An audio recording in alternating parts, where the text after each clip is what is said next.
ஒரு காலகட்டத்தில் இமயமலையில் இருக்கக்கூடிய ஒரு முக்கியமான சிகரமாக இருக்க எவரெஸ்டோடைய உச்சிக்கு போகிறது அப்படிங்கிறது ஒரு மிகப்பெரிய சவாலாக இருந்த ஒரு விஷயம்தான்.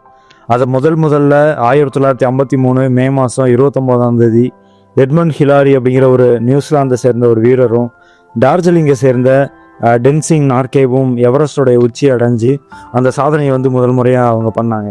அப்படி உச்சி அடைஞ்சதுக்கப்புறம் நம்ம கவனித்தோம் அப்படின்னா ஏறக்குறைய 50 வருஷத்தில் 1200க்கும் மேற்பட்டவங்க அதை தொட்டிருக்காங்க.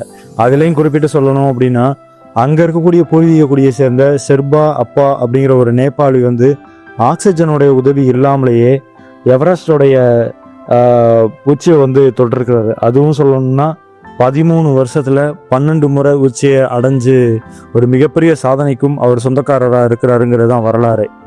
நீங்கள் எவரெஸ்டோடைய உச்சியை அடைய விரும்புகிறீங்களா? உங்களுக்கு எவரெஸ்ட் மலை பிடிக்கும்னா கமெண்ட் பண்ணுங்கள். நன்றி. Thank you so much.